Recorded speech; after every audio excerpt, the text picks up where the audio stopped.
स्वागत है। मैं हूं आपके साथ हैदर जैदिया। ये खबरों की शुरुआत करते हैं। आपको बताते हैं यूपी के नए मंत्रिमंडल पर प्रधानमंत्री नरेंद्र मोदी की छाप भी दिखेगी। योगी सरकार का नया मंत्रिमंडल मोदी कैबिनेट की तर्ज पर हो सकता है। जिस तरह मोदी सरकार में नौकरशाही से आने वाले कई चेहरे हैं, ठीक वैसे ही झलक इस बार टीम योगी में भी दिखने की संभावना है। इसके साथ ही मौजूदा मंत्रिमंडल के प्रमुख चेहरों के साथ करीब 1.5 दर्जन नए चेहरे भी योगी आदित्यनाथ की नई टीम में शामिल होने जा रहे हैं। रेल मंत्री Ashwini Vaishnaw, Hardeep Singh Puri, RK Singh, RCP Singh, general VK Singh जैसे नाम मोदी कैबिनेट का हिस्सा हैं। ये सभी अलग अलग सेवाओं से आने वाले नौकरशाह हैं। योगी मंत्रिमंडल में भी कुछ प्रशासनिक क्षेत्र से आने वाले चेहरों को शामिल किए जाने की चर्चा है।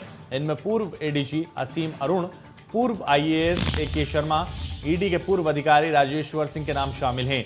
योगी मंत्रिमंडल पूरी तरह 2024 के रोड मैप को देखते हुए तैयार किए जाने की कवायद चल रही है।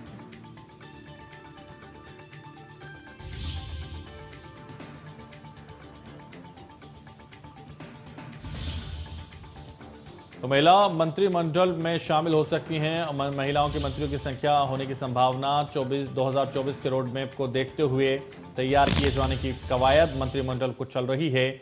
और कई जो चेहरे हैं नौकरशाही से लौटकर अब वो नेता बने हैं, तो वो इस मंत्रिमंडल में दिख सकते हैं। ए.के. शर्मा हैं, असीम अरुण हैं, राजेश्वर सिंह हैं, ये मंत्री पद की शपथ ले सकते हैं। ज्यादा जानकारी के लिए हमारे संवाददाता रजनीश पांडे लखनऊ से हमारे साथ जुड़ गए। रजनीश, आपके पास आएंगे। जिस तरह से लगातार मंत्रिमंडल को लेकर माथापच्ची चल रही है, हालांकि कहा तो यह भी जा रहा है कि जिस तरह से 2 दिवसीय दौरा दिल्ली का मुख्यमंत्री ने किया था, उसमें यह सब तय हो चुका है कि किसको मुख्यमंत्री कैबिनेट में रखना है, किसको नहीं रखना है और किसको महत्वपूर्ण जिम्मेदारी दी जाएगी। लेकिन अगर हम बात करें जिस तरीके से अब एक बार फिर दिल्ली के दौरे पर आज मुख्यमंत्री जाएंगे और बात तय होगी कि कौन सा फाइनल चेहरा है, तो इस मंत्रिमंडल में कई ऐसे नौकरशाही भी हो सकते हैं जिस तरह से मोदी कैबिनेट में है। तो 2024 की तैयारी इसी से की जा रही है।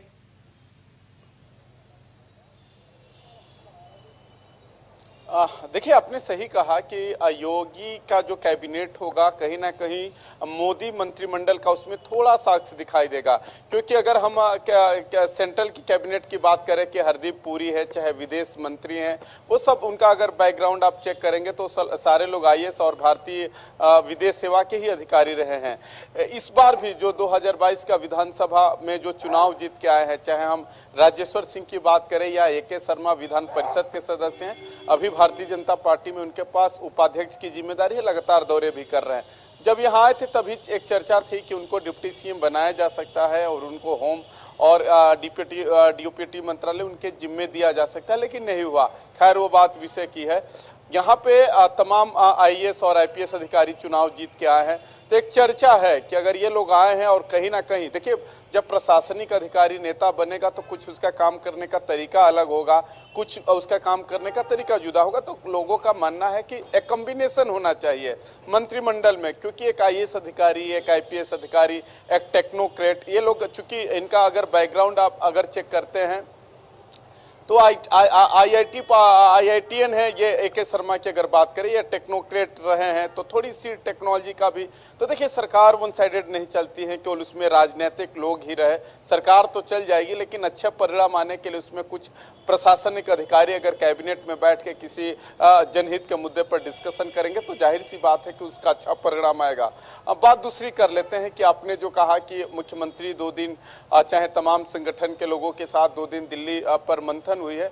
सबको पता है कि जो भी होना है दिल्ली दरबार में ही तय होना है। क्योंकि मुख्यमंत्री के चेहरे पर कोई सस्पेंस नहीं है। उसका कारण भी है कि 2022 का जो विधानसभा का चुनाव लड़ा गया था, योगी आदित्यनाथ के चेहरे पर ही चुनाव लड़ा गया था। बात फंस रही है डिप्टी सीएम की कि 2 डिप्टी सीएम होंगे, कि 1 डिप्टी सीएम होंगे, कि 3 डिप्टी सीएम होंगे, कि डिप्टी सीएम बनेंगे ही नहीं, सवाल है।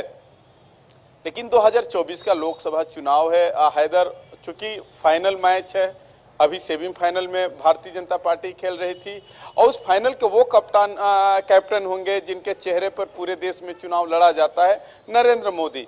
लोग नहीं चाहेंगे कि जब अपने कैप्टन के लीडरशिप में चुनाव लड़ना है तो कोई दिक्कत हो। तो जातीय संतुलन, क्षेत्रीय संतुलन, जो नया मंत्रिमंडल होगा, एक नियम भी है, एक संविधानिक का नियम की मैं बता दूं दर्शकों को कि 15% से अधिक आप मंत्री नहीं बना सकते।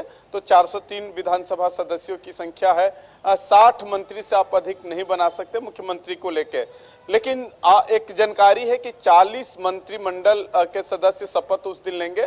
बाकी छोड़ने के पीछे ये रीजन है कि 2024 का लोकसभा चुनाव, उस समय भी कुछ जातीय संतुलन, क्षेत्रीय संतुलन अगर साधने की होगी तो किसी का रिजाइन करा के नहीं होगा, किसी को ले लिया जाएगा और उसके सहारे जातीय संतुलन बनाने की कोशिश की जाएगी। तो बिल्कुल पूरी तरह से जातीय संतुलन बनाने की कोशिश, क्षेत्रीय समीकरण बनाने की कोशिश, 2024 को साधने की कोशिश, पूरी तरह से कोशिशें की जाएंगी और ये काफी महत्वपूर्ण होंगी। चलिए, बहुत शुक्रिया फिलहाल के लिए, लेकिन आप बने रहिए हमारे साथ।